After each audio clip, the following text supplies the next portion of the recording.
नमस्कार, माझं नाव सौरभ दिलीप किरकर। मी सध्या फायर सेफ्टी ऑफिसर म्हणून लोळाबागमध्ये काम करतो आहे। याच्या आधी माझं शिक्षण झालं बी इलेक्ट्रॉनिक्समध्ये आणि त्याच्यानंतर मी फायर अँड सेफ्टी ऑफिसरचा कोर्स केला महाराष्ट्र फायर सर्व्हिस अकॅडमीमध्ये।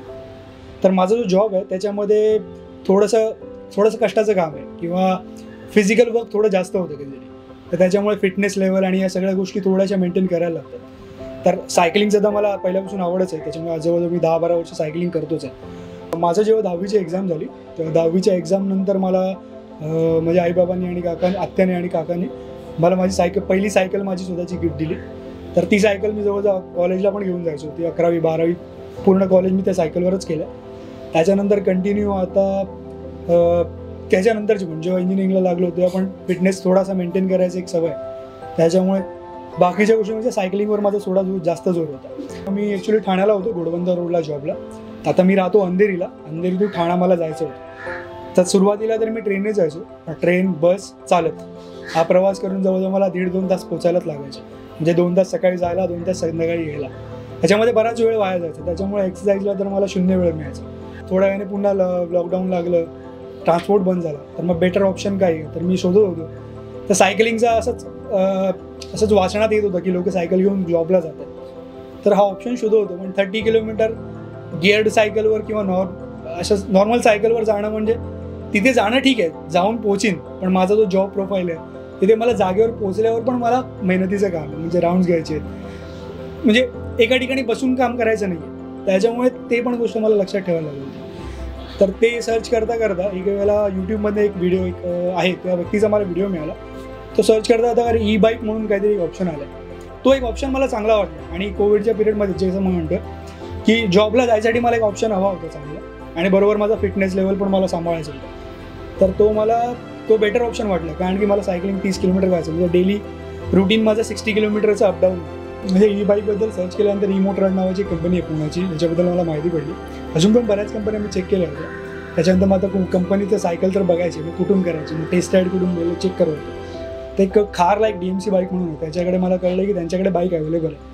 तर पहिल्यांदा मी त्यांना कॉल केला, म्हणलं आम्हाला टेस्ट राईड घ्यायचे, मला एक्सपिरियन्स बघायचं, म्हणजे कशी वाटते, काय चालू आहे। तर त्यांनी मला बऱ्यापैकी व्यवस्थित चालवायचं। त्यांना मी विचारलं एकदा मी रोडवर टेस्ट करू शकतो।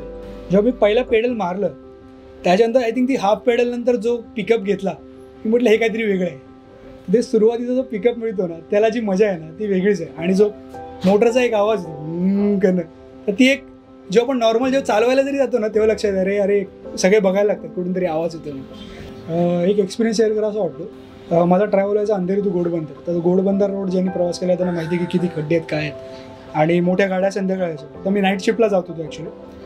तर त्या रोडला पोहोचल्यावर एका मोठ्या ट्रेलर होता, साईडने जात होता, त्यांनी कट मारला। तर म्हणून त्याला वाचवायला म्हणून मी थोड्या बाजूच्या रस्त्याला गेलो, तर तिथे तो खड्डा होता एक, जो पटकन लक्षात नाही आला। बॅक टायर माझं बंप झालं जोरात। त्या बंपमुळे इतक्या जोरात बंप झाला की मला म्हणजे थोडासा अरे हा काहीतरी झालाय गडबड। थोडं पुढे गेलो तोपर्यंत काही वाटलं नाही, नंतर लक्षात आलं काहीतरी बहुतेक टायर पंक्चर झाला आहे माझा। आता करायचं काय म्हटलं, कारण की तेव्हा एकदम सुरुवात होती, त्याच्यामुळे पंक्चर किट वगैरे मी कॅरी करत नव्हतं। म्हटलं एवढं काही गरज लागणार नाही। तर एक सायकलला एक फीचर आहे की फ्रंट टायर आपण वेगळं करू शकतो। मी ते फ्रंट टायर काढलं, रिक्षा थांबवली, रिक्षात टाकली सायकल आणि कामावर घेऊन गेलो। आता याच ठिकाणी जर एखादी बाईक किंवा माझ्याकडे मोठी गाडी असते आणि पंक्चर झाला असतं याच वेळेला, तर थोडंसं कष्टाचं केलं असतं, कारण की आता बाईक कुठे सायकलमध्ये काढून टाकू, बाईक कुठे रिक्षामध्ये टाकून घेऊन जाणार।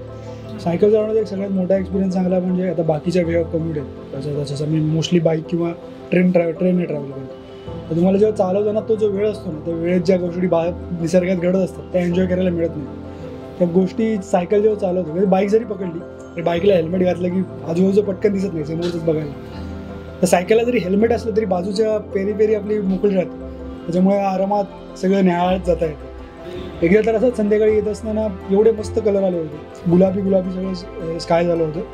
आणि मी हायवेवरनं चालवतो आणि हायवेच्या वन पार्टमधून दुसऱ्या पार्टमधनं पूर्णपणे बगळे आणि घार यांची पूर्ण लाईन कंटिन्यू चालू होती, कंटिन्यू तो राऊंड घेत होतो। म्हणजे हे बघत असताना सायकलिंग करणं एक वेगळी मजा असते।